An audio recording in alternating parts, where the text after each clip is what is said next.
105వ కీర్తన 3వ చరణం చదువుకుందాం. ఆయన పరిశుద్ధ నామమును బట్టి అతిశయించుడి.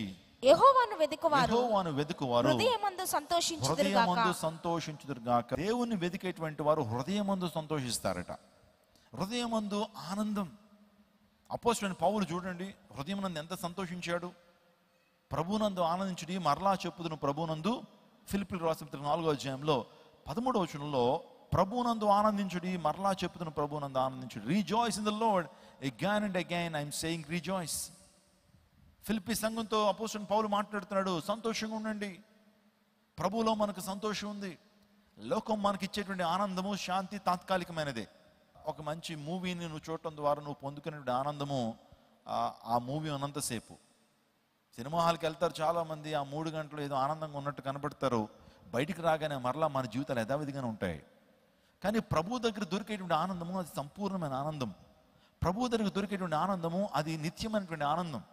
ప్రభు యేసుక్రీస్తు ప్రభు వారు మన నిత్య శాంతిని, నిత్య ఆనందాన్ని ప్రభు ఇవ్వటానికి ఈ లోకానికి వచ్చాడు. లోకం ఇచ్చేటువంటి శాంతి వంటిది కాదు, ప్రభు ఇచ్చేటువంటి శాంతి. ఆ శాంతిని నేను పొందుకున్నాను. ఈరోజు అనేక మంది ఆ శాంతిని పొందుకున్నారు. సాధు సుందర్ సింగ్ అనేటువంటి ఒక వ్యక్తి ఉన్నాడండి పంజాబ్ రాష్ట్రంలో.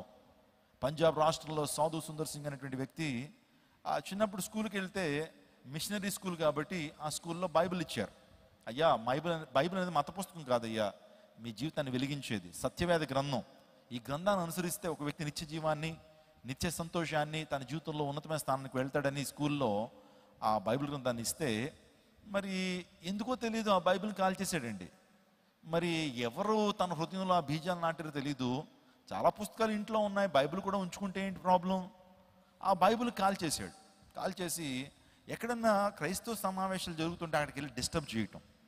ఇలా చేస్తూ ఉన్నప్పుడు ఒకరోజు తన తల్లి మరణించిందండి. అనారోగ్యంతో తన తల్లి మరణించగానే, తల్లి అంటే చాలా ప్రేమ. అసలు నా తల్లి ఎందుకు మరణించింది, అసలు నా తల్లి ఎక్కడికి వెళ్ళింది, నా తల్లి మరణించడం అంటే ఏంటి, నిన్నటి వరకు నాతోనే ఉందా, ఈరోజు ఎందుకు లేదు నా తల్లి, నాతో ఎందుకు మాట్లాడట్లేదు, నాతో ఎందుకు సంభాషించట్లేదు, తన ప్రేమ నాపై ఎందుకు చూపించట్లేదు అని ఆలోచన చేశాడు. అసలు మరణం అంటే ఏంటి, అసలు మనిషి పుట్టడం ఏంటి, కొంతకాలం బ్రతకడం, మళ్ళీ మరణించడం ఏంటి, ఈ జీవన మరణాల యొక్క రహస్యం ఏంటి, అసలు మనం ఎందుకు ఈ లోకంలో ఉన్నాం, అసలు మనం ఎందుకు ఈ లోకంలో పుట్టాం, మనకున్నటువంటి గమ్యం ఏంటి, మనకున్న అర్థం ఏంటి, మన జీవితానికి ఉన్న అర్థం ఏంటి, మన జీవితానికి ఉన్న పరమార్థం ఏంటి అని ఇలాంటి విషయాలన్నీ ఆలోచన చేస్తూ ఉన్నప్పుడు, నేను ఎక్కడి నుంచి వచ్చాను, నేను ఎందుకు బ్రతుకుతున్నాను, నా జీవితానికి ఉన్న అర్థం ఏంటి, నేను మరణించిన తర్వాత నా ఆత్మ ఎక్కడికి వెళ్తుంది అనేటువంటి విషయాలు ఎప్పుడైతే ఆలోచన చేశాడో, చాలామంది దగ్గరికి వెళ్ళి ప్రశ్నలు అడిగాడు. ఏ ఒక్కరు కూడా సరైన సమాధానం చెప్పలేకపోతున్నారు.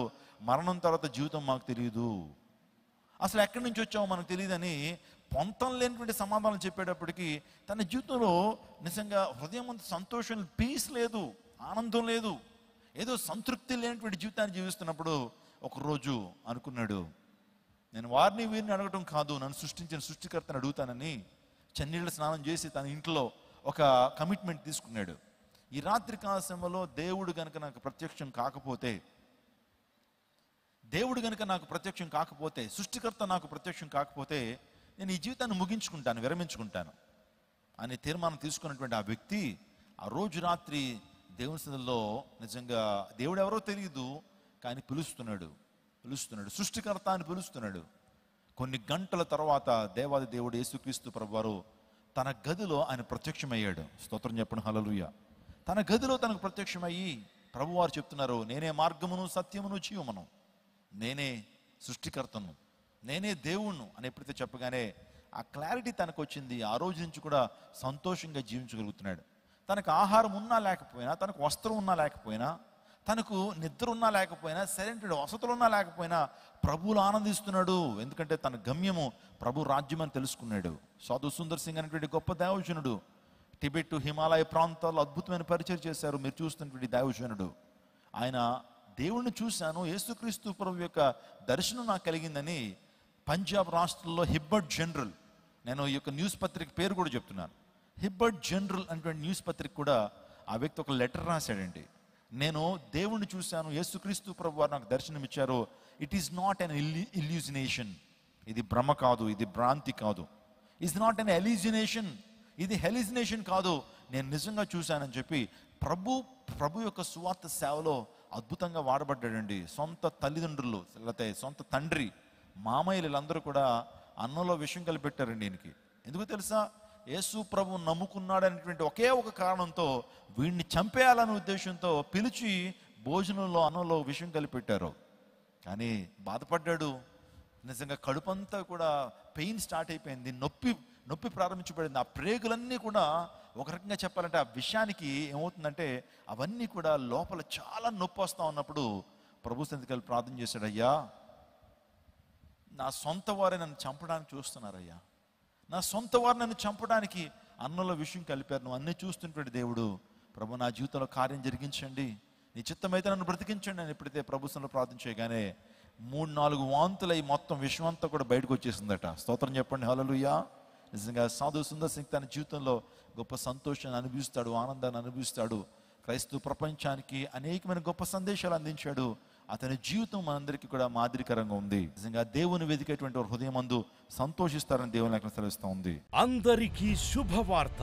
ప్రతి ఆదివారం 10,000 మంది ఒక చోట చేరి దేవుణ్ణి ఆరాధిస్తున్న జీవం గల దేవుని సంఘం. స్వస్థత, విడుదల, అభిషేకం పొందాలనుకుంటున్నారా? దురాత్మ శక్తుల నుంచి విడుదల కావాలా? ఆర్థిక ఇబ్బందుల నుంచి విడుదల కావాలా? సంతానలేమితో బాధపడుతున్నారా?